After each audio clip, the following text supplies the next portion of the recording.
Topic है यहाँ पर वो है मीन, ठीक है, माध्य। ये आप 10th क्लास के अंदर भी पढ़कर आए हैं, लेकिन वहाँ कुछ चीज़ें लिमिटेड थी, यहाँ आपको और भी बहुत सी एक्स्ट्रा चीज़ें इसके अंदर पढ़ने को मिलेगी, ठीक है। ये तो हम सिर्फ मीन की बात करें, अभी मीडियन और मोड यानी कि माध्यिका और बहुलक की बात हम बाद में करेंगे। अभी हम बात कर रहे हैं माध्य की यानी कि मीन की, कि मीन क्या होता है, ठीक है।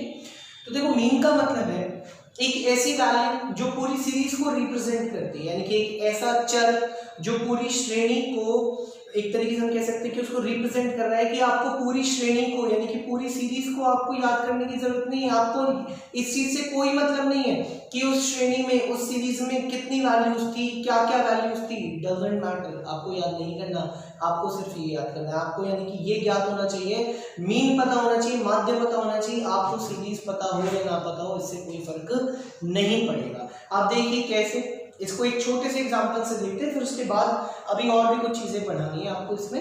अभी आप बेसिकली भी एक बहुत छोटा एग्जांपल देखिए 4 दोस्त, ठीक है, उनकी जेब में अलग अलग रुपए हैं, एक के पास 80 रुपए हैं, एक के पास 60 रुपए हैं, एक के पास 20 रुपए हैं और एक के पास 40, ठीक है। अब ये तो सिर्फ 4 लोगों के पास रखे हुए रुपए होंगे ना, तो ये तो बहुत आसानी से आपको याद हो जाएंगे। यही मैं कहता कि 100 लोग हैं, 100 दोस्त हैं, उनके पास रुपए अलग अलग है, क्या वो याद रह पाता? नहीं हो पाता, ठीक है। अब इसका आसान तरीका क्या है, पता भी हमें करना है, चीज भी हमें ध्यान में रखनी चाहिए, तो कैसे पता लगेगा? तो उसके लिए हमें मीन पता होना चाहिए, अलग अलग वैल्यूज हमारे लिए मैटर नहीं करती। अब कैसे, देखिए इसका मीन निकालते हैं हम लोग, और आप लोग 10th में पढ़कर आए हो, वहाँ मेरे हिसाब से ये तो आप निकाल ही सकते हो, ये एक औसत निकालना है, माध्य निकालना है, एवरेज निकालना है। तो एवरेज कैसे निकलता है भाई, सबको जोड़ो, डिवाइड में जितने लोग हैं यानी कि जितनी वैल्यूज है उससे डिवाइड कर दो भाई, सम ऑफ नंबर्स डिवाइड में नंबर्स, है ना, कि भाई वो कितने, सम ऑफ वैल्यूज और डिवाइड में नंबर ऑफ वैल्यूज, यही तो होगा। देखो सम ऑफ वैल्यूज क्या है, 80 + 60 + 20 और +40, या और कितने लोग हैं, कितने लोग थे, 4, तो इनका टोटल कितना आया 200 और डिवाइड कितने से करेंगे, 4 से, तो जो माध्य आया वो कितना आया 50, यानी कि मीन आया कितना आया 50 आया मीन यहाँ पर, समझ गए बात को। अब ये 50 क्या दिखाता है, ये 50 ये कह रहा है कि औसतन एक दोस्त के पास, एक व्यक्ति के पास 50 रुपए हैं, ठीक है, तो वो कुल मिलाकर कितने तक का सामान खरीद सकते हैं भाई, एक के पास 50 है, 2 के पास 100 होंगे, 3 के पास 150, 4 है तो कितने होंगे 200, तो वो कुल मिलाकर कहाँ तक का सामान खरीद सकते हैं 200 तक का। तो 200 तो टोटल था ही ना उनका, 200 तो टोटल था, कोई इशू नहीं है, लेकिन प्रॉब्लम पहले ये थी कि मुझे उस 200 में से अलग अलग याद करना था, एक के पास 20 है, एक के पास 40, एक के पास 60 है और एक के पास 80। अब मुझे वो अलग अलग याद नहीं करना, अब मुझे पता है कि टोटल तो है 200 और एवरेजली औसतन एक पर्सन के पास, एक व्यक्ति के पास कितने रुपए हैं 50। तो यहाँ मेरा काम आसान हो गया ना, कि एवरेज पता लगते ही इस श्रेणी को याद करने की जरूरत नहीं है, इस श्रेणी की रिप्रेजेंटेटिव वैल्यू क्या है 50, यानी कि इस श्रेणी को दर्शाने वाली जो वैल्यू है, जो चर है वो क्या है 50 याद रहे, बाकी कुछ याद ना रहे कोई दिक्कत नहीं है, क्योंकि औसतन एक व्यक्ति के पास कितने रुपए 50 रुपए हैं, आप चाहे मिलाकर देख लो, क्योंकि औसतन देखिए सबके पैसे निकालो, 4 जनों का टोटल कितना होगा 200, और अगर इस हिसाब से देखोगे तो भी कितना था 200, तो टोटल में कुल जोड़ में तो कोई फर्क ही नहीं आया ना, खाली रिप्रेजेंटेटिव वैल्यू में फर्क आया, तो ये होता है मीन। यानी कि मीन का मतलब है एक ऐसी वैल्यू जो पूरी सीरीज को रिप्रेजेंट करती है, यानी कि माध्य का मतलब एक ऐसी वैल्यू, एक ऐसा चर जो पूरी की पूरी सीरीज को दर्शाता है, उसे हम क्या बोलते हैं, मीन बोलते हैं, माध्य। क्लियर हुई यहाँ पर ये वाली बात। अब देखिए इसके ना प्रकार है एक तरीके से, एक तो होता है सिंपल मीन, क्या होता है, एक तो सिंपल मीन, देखिएगा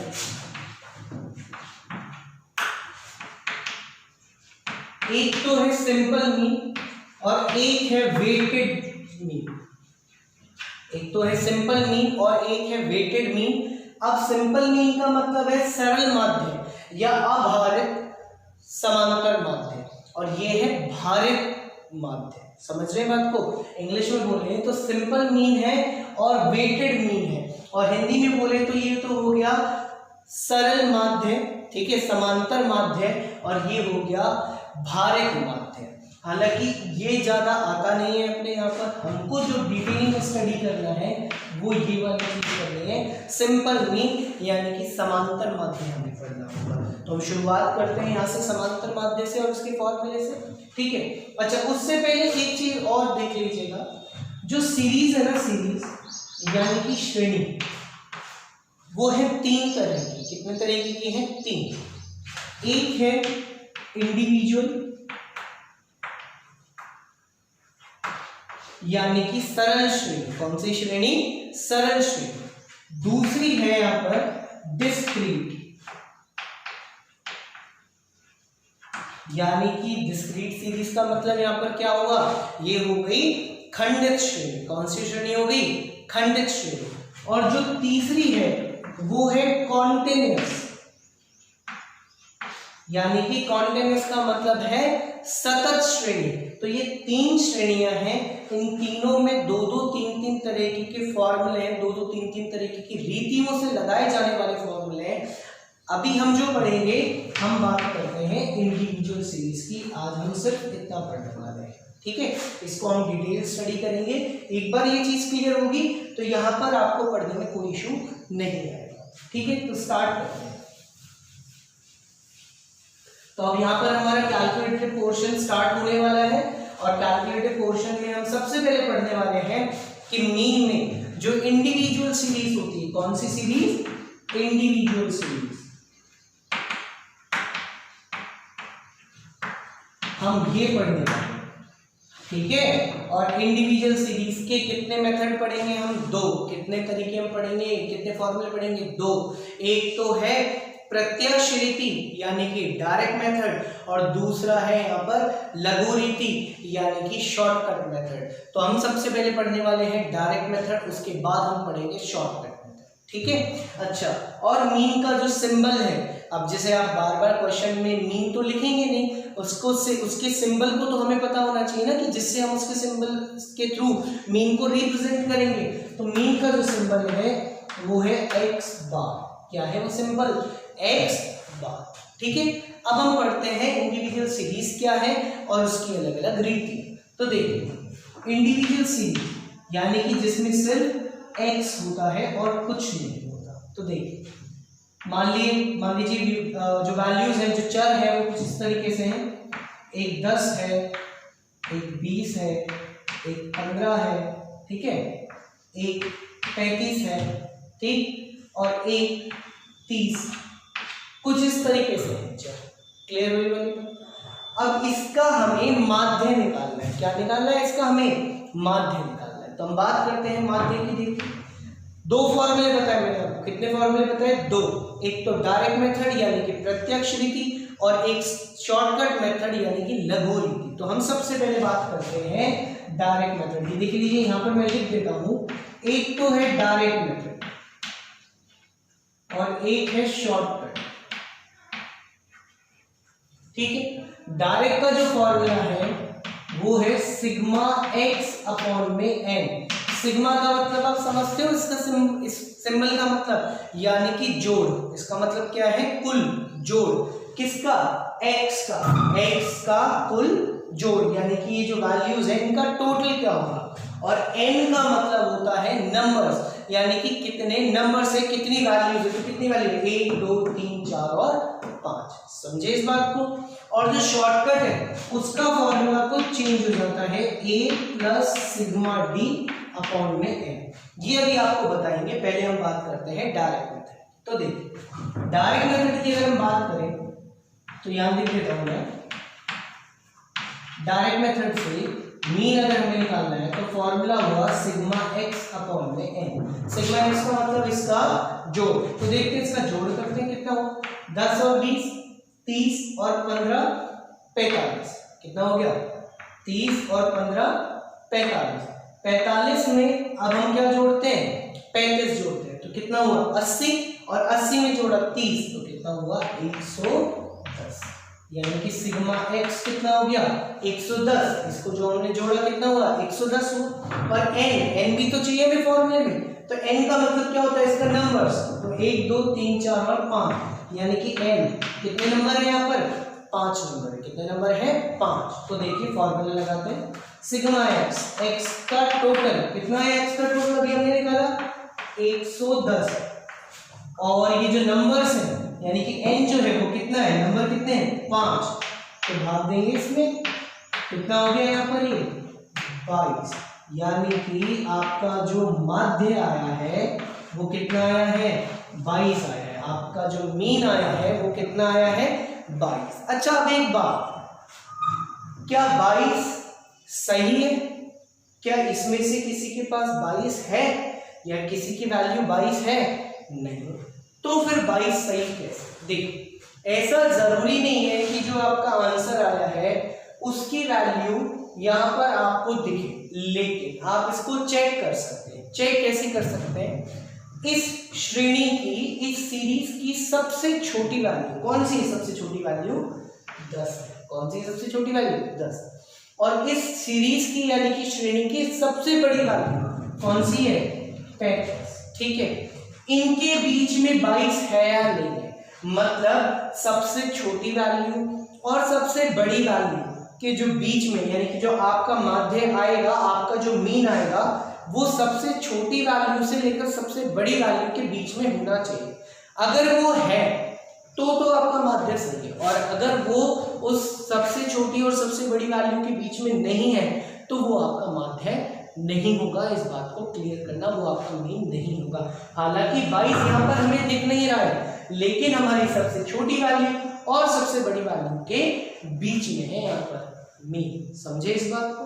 तो यहाँ पर हमारा डायरेक्ट मेथड तो हुआ कंप्लीट। डायरेक्ट मेथड बहुत सिंपल है, आप पढ़कर आए हो, सिग्मा x अपॉन में n, यानी कि x का जोड़, ये जो x यानी कि ये जो श्रेणी है इसमें वैल्यूज है, इनका जोड़ कितना है, इनका समेशन कितना आया 110 110, और वैल्यूज कितनी है यहाँ पर 5, तो कितना आ गया, नंबर्स कितना है 5, तो डिवाइड दिया 22 आंसर आ गया यहाँ पर। फिर आपको चेक करना भी बता दिया कि यहाँ पर तो ये नजर नहीं आ रहा, ठीक है, लेकिन सबसे छोटी वैल्यू और सबसे बड़ी वैल्यू के बीच में तो है, इसका मतलब हमारा मीन, हमारा माध्य एकदम करेक्ट। चले आगे देखिए। अब इसके बाद हम बात करते हैं, ये तो हुआ डायरेक्ट मेथड, लेकिन मैंने आपको बोला कि हमें तो शॉर्टकट मेथड भी पढ़ना है, तो हम बात करते हैं यहाँ पर कि शॉर्टकट मेथड क्या होगा। तो देखिए शॉर्टकट मेथड के लिए आप फॉर्मूला देख रहे हैं, a plus sigma D upon में n। अब n तो भैया हमें पता है कि यार n का मतलब तो क्या है, नंबर, वो तो 5 है, यहाँ तो मुद्दा क्लियर हो, लेकिन ये a और d क्या है ये हमें समझ में नहीं आ रहा। तो आप देखिए a का मतलब होता है अज्यूम्ड मीन। क्या होता है? अज्यूम्ड मीन, यानी कि एक तो हम कैलकुलेशन करें, ठीक है, फिर हम मीन निकालें, लेकिन हम कामचोर आदमी है और हमने पहले से ही मान लिया कि मीन ये होगा, यानी कि ये a का मतलब है संभावित माध्य, अज्यूम्ड मीन, माना गया माध्य, माना गया मीन। अच्छा मानेंगे कैसे? तो जो ये आपको वैल्यूज दिख रही है ना, जो ये वैल्यूज दिख रही है, इन वैल्यूज में से आप कुछ भी मान सकते हो माध्य, 10 मानो, 20 मानो, 15 मानो, 35 मानो, 30 मानो, कुछ भी मानो, कुछ भी मान लो, आंसर आपका सेम ही आएगा। इस बात का ध्यान रखिएगा। और ध्यान है, अभी डायरेक्ट मेथड से जो आंसर आया है वो 22 आया है, तो आप देखिएगा इससे भी जो आंसर आएगा वो 22 ही आएगा, चाहे आप 10 मानकर करें, चाहे आप 35 मानकर करें। अपन एक काम करते हैं, दोनों मानकर चलते हैं, 20 भी है, 15 भी है, 30 भी है। तो आपको मैं दोनों दिखाऊंगा यहाँ पर करके तरीके कि एक बार 20 से, एक बार 35 से, ऐसा कर लेते हैं, ठीक है। तो आप देखिए, और ये जो d है, d, इस d का मतलब है डेविएशन। d का मतलब क्या है?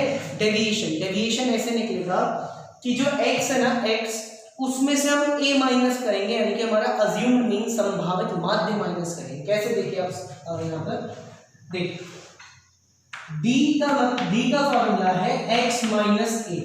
तो देखिए x तो आपके पास ये रहे, a हमें नहीं पता, a का मतलब क्या? अज्यूम्ड मीन, माना गया माध्य। तो हम मान लेते हैं कि a हमने अब की बार 20 माना। क्या माना है? 20 माना है। a हमने क्या मान लिया? 20 मान लिया, यानी कि मेरे लिए जो माध्य है वो 20 है। अब कैलकुलेशन तो करके देखते हैं कि कैलकुलेशन क्या होगी इसकी, ठीक है। तो देखिए x कितना है यहाँ पर 10, 10 में से क्या माइनस होगा, ए का मतलब कितना 20, 10 में से 20 माइनस हुए तो क्या आया माइनस का 10। तो देखिएगा 10 माइनस 20 इक्वल्स टू माइनस का 10।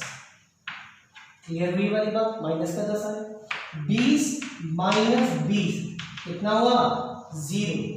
15 माइनस के 20, 15 में से 20 माइनस करने, 15 माइनस 20 माइनस 5, 35 माइनस 20 तो ये हुआ प्लस का 15, और 30 माइनस 20 यानी कि x तो 30 है ना, तो 30 माइनस 20 करेंगे तो कितना हुआ प्लस का 10। अब ये d तो आ गया, पर मुझे d नहीं चाहिए, मुझे सिग्मा d चाहिए, यानी कि d का टोटल चाहिए। तो d का हम टोटल भी निकाल लेते हैं। तो देखिए d का टोटल कैसे निकलेगा, ये तो 0 है तो हटा दीजिए, ये माइनस का 10 है और ये प्लस का 10 है। ऐसा होता है प्लस वाली चीज एक साइड, माइनस वाली चीज एक साइड। भाई माइनस की कितनी, माइनस का 10 और माइनस का 5 कितना हुआ माइनस का 15, और प्लस का 15 और प्लस का 10 कितना हुआ प्लस का 25। अब 25 में से माइनस करेंगे 15 या माइनस 15 में जोड़ेंगे 25, आप कुछ भी कर लो, काट पीट कर जो आपका आंसर आएगा सिग्मा डी जो आएगा वो प्लस का 10 आएगा। क्या आएगा प्लस का 10 ही तो आएगा, और तो कुछ नहीं आने वाला ना। आप ऐसा कर लो, माइनस 10 में से ये जो 10 है ये सीधी सीधी वैल्यू हट गई, हटा दो इसको, और माइनस 5 और 15 तो काट पीट के क्या बचेगा 10 ही तो बचेगा। क्लियर हुई वाली बात। चलिए सिग्मा डी आ गया 10, ए आ गया 20 और एन कितना है 5। तो हम लगाते हैं यहाँ पर फॉर्मूला, कि फॉर्मूले में देखिए क्या होगा, mean equals to A plus sigma D upon में एन। ठीक है, ए हमने कितना माना है 20 माना है, सिग्मा डी हमारे कितना है 10 है, और एन कितना है 5। अब आप एक बात क्लियर करिए, कुछ बच्चे ऐसा कर देंगे कि यार ये तो 20 यहाँ है, प्लस में 10 है तो 10 में 20 जोड़ो और भाग 5 का दे दो, वो गलत होगा। देखो आप भी समझ रहे हो, जिसके नीचे कुछ नहीं है उसके नीचे 1 होगा, या तो एलसीएम लेकर करो, ये एलसीएम का झमेला ही मत पालो, सबसे इजी। देखो ये अलग फंक्शन है और ये अलग फंक्शन है, तो पहले इसको सॉल्व करो। कितना हुआ 2, कितना हुआ 2 हुआ ना, यानी कि काट पीट के क्या बचा 2 बचा, इसका मतलब 20 प्लस में 2 कितना हुआ 22। देख लो आ गया ना अपना माध्य, अपना मीन वही 22 जो उससे आया था। तो इसका मतलब माध्य तो आप कोई से भी मेथड से निकाल लो, मीन आप कोई से मेथड से निकाल लो, सेम ही होगा, बस सीरीज सेम होनी चाहिए तो ही तो सेम होगा ना। ऑब्वियसली बात है, वैल्यूज ही अगर चेंज कर दोगे तो आंसर सेम कैसे आएगा। क्लियर हुई वाली बात। अच्छा ये तो क्या है, हमने 20 मानकर किया, 35 मानकर करते तो क्या होता उसको भी हम देख लेते। देखिए ये तो हमने क्या मानकर किया है 20 मानकर किया है, अगर हम इसको 35 मानकर करेंगे तो क्या होगा उसको भी हम देख लेते हैं। यहाँ पर देखिए d निकालना है x माइनस a। ठीक है, a अब की बार हमने माना है 35, क्या माना है हमने 35 माना। तो देख 10 में से 35 गए, ध्यान रखिए a में से x माइनस नहीं हो रहा, x में से a माइनस हो रहा है, माइनस के 25 कितना आया माइनस के 25। ठीक है सर, इसके बाद 20 में से 35 गए तो माइनस के 15, 15 में से 35 गए तो माइनस के 20, 35 में से 35 गए तो 0, और 30 में से 35 गए तो माइनस के 5। अच्छा यहाँ पर कोई वैल्यू प्लस की तो नहीं, सभी माइनस की है, तो d का जो टोटल है वो भी माइनस में आना। देखिए 25 और 15 कितने हुए 40, 40 और 20 कितने हुए 60 हो गए। यहाँ पर 40 और 20 कितने हो गए 60, और 60 और 5 कितने हो गए 65। इसका मतलब सिग्मा डी जो आया वो 65 आया, लेकिन माइनस का आया। क्या आया वो माइनस का, सारी वैल्यूज माइनस की तो है यहाँ पर। क्लियर हुई वाली बात। चलिए अब हमारा यहाँ पर फॉर्मूला मीन इक्वल्स टू माध्य के बराबर मिलेगा a प्लस में सिग्मा d अपॉन में n। ठीक है, a तो हमने कितना माना था 35 माना है, प्लस में सिग्मा d कितना आया माइनस का 65, और अपॉन में नंबर कितने भाई वैल्यूज तो कितनी है 5 है, लिख दी हमने 5। कर दीजिए डिवाइड, कितना कितना होगा यहाँ पर 13, लेकिन वो प्लस का 13 होगा माइनस का 13 होगा, माइनस का 13 होगा। तो देखिए कितनी माइनस है यहाँ पर 35। अब जब ब्रैकेट खुलेगा अंदर माइनस बाहर प्लस तो माइनस ही होगा, 35 माइनस 13 तो कितना आ गया 22। आप देख लीजिए कि जब हमने 20 मानकर किया तो भी आंसर 22 आया, 35 मानकर किया तो भी आंसर 22 आया, यानी कि शॉर्टकट मेथड से भी आंसर कितना आ गया हमारा 22 आ रहा है, जो किसके बराबर था, डायरेक्ट मेथड के बराबर है। तो मैंने आपको पहले भी बोला कि सीरीज अगर सेम है, श्रेणी अगर सेम है, तो आप कोई सी भी मेथड से कर लीजिए, प्रत्यक्ष विधि से कर लो या लघु रीति से कर लो, आंसर आपका सेम ही आना है, इस बात का ध्यान रखिएगा। प्रत्यक्ष रीति से करें या लघु रीति से करें, आंसर सेम ही आना है। ए का मतलब है संभावित माध्य यानी कि अज्यूम्ड मीन, और डी का मतलब है डेविएशन। डेविएशन कैसे निकलेगा, x माइनस के, x में से a माइनस करो। अच्छा a तो हमेशा सेम है लेकिन हर वैल्यू तो अलग अलग है ना, तो वैल्यू x हमेशा बदल जाएगा। अच्छा d प्लस का है या माइनस का है उससे हमें कोई फर्क नहीं पड़ता, माइनस से भी देखो आंसर निकल रहा है, प्लस से भी आंसर निकल रहा है, तो ये वाली बात यहाँ पर क्लियर होती है। ठीक है, इसका मतलब आज का जो हमारा टॉपिक हमने जो माध्य स्टार्ट किया, यानी कि एक ऐसा चर जो पूरी की पूरी श्रेणी को दर्शाता है, यानी कि एक ऐसी वैल्यू जो पूरी सीरीज को रिप्रेजेंट करती है, वो तो हमने कहा क्या होता है, मीन होता है, माध्य होता है। फिर हमने पढ़ा दो तरीके के, समांतर और भारित, यानी कि सिंपल एग्रीगेटिव और वेटेड अरिथमेटिक मीन। ठीक है, जिसमें वेटेड हमारे इतना काम का नहीं है, सिंपल की बात करते हैं। सिंपल में मैंने आपको बात बताई, 3 श्रेणी हम पढ़ेंगे।